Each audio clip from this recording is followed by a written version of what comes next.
أعوذ بالله من الشيطان الرجيم. بسم الله الرحمن الرحيم.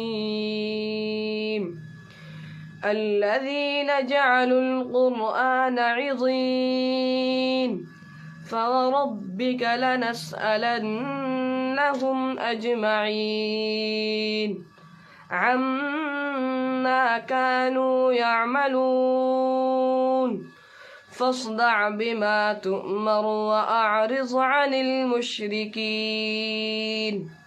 إنا كفيناك المستهزئين